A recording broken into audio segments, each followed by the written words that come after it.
Students, اگر آپ تحریک علی گڑھ کو صحیح معنوں میں سمجھنا چاہتے ہیں تو آپ کے لیے یہ جاننا ضروری ہے کہ سر سید احمد خان کے دور کا سیاسی اور سماجی پس منظر کیا تھا، وہ کون سے حالات تھے، کیسی فضا تھی جس کی وجہ سے سر سید احمد خان نے اس تحریک کو شروع کیا۔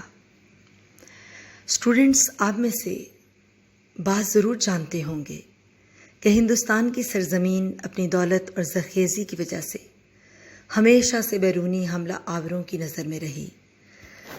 زمانہ قدیم سے ہی اہل یورپ کے اہل ہندوستان سے تجارتی مراسم قائم تھے۔ چنانچہ 1408 میں یہاں پرتگالی آئے، پھر ولندیزی آئے، پھر اہل ڈنمارک اور فرانسیسی بھی آئے۔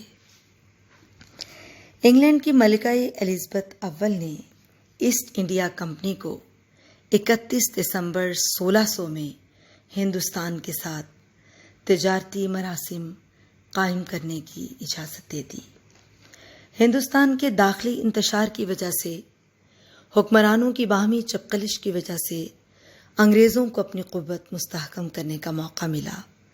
بظاہر تجارتی مقاصد کے لیے قائم ہونے والی ایسٹ انڈیا کمپنی آزادی سے تجارت کو جاری رکھنے کے لیے سیاسی ایوانوں میں اپنی پوزیشن کو مستحکم کرنا چاہتی تھی، اور اس کو حکومت برطانیہ کی سپورٹ یقیناً حاصل تھی۔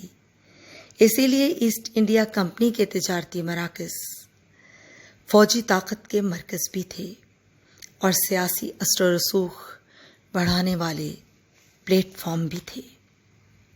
چنانچہ راجاؤں کے داخلی اختلافات پر نظر رکھنا، ان کے مابین کشمکش سے فائدہ اٹھانا، مغلوں کی کمزوریوں پر ہولڈ رکھنا اور دھیرے دھیرے طاقت کو اپنے پاس مرتکز کرنے کی وجہ سے انگریزوں نے آہستہ آہستہ اپنی طاقت بڑھائی اور جنگ بکسر 23 اکتوبر 1764 میں پہلی مرتبہ مغل بادشاہ شاہ عالم دوم کو شکست دے دی، اور عہد نامہ اعلی آباد 12 اگست 1762 کی روح سے بنگال، بہار اور اڑیسہ کی دیوانی کے اختیارات انگریزوں نے حاصل کر لیے۔ بچوں، پھر بعد میں انگریز مقامی حکمرانوں کے جھگڑوں میں ثالث کے فرائض سر انجام دینے لگے، اور اسی کے ذریعے وہ کرایہ پر اپنے فوجی سپاہی بھی مہیا کرنے لگے۔ 1803 میں دہلی کے تخت کو اپنے ہولڈ میں کر لیا گیا۔ ظاہر ہے یہ کام سیاسی ہتھ کنڈوں کے استعمال سے کیا گیا۔ ہندوستان کی ریاستیں کرائے پر ان سے تربیت یافتہ فوجی لیتیں اور اس کے عوض روپیہ دیتی۔ اس طرح ان ریاستوں کے مالی حالات بہت کمزور ہونے لگے۔ بچوں، مالی کمزوری ہمیشہ سیاسی انحطاط کا باعث بنتی ہے۔ چنانچہ خاندان مغلیہ کے آخری دور میں مغل بادشاہ اپنی عیش پرستی اور فضول خرچی کی وجہ سے قلاش ہو گئے، اور یوں مغلیہ حکمرانوں کی عیش پرستی خانہ جنگی نے انگریزوں کو آگے بڑھنے کا موقع فراہم کر دیا۔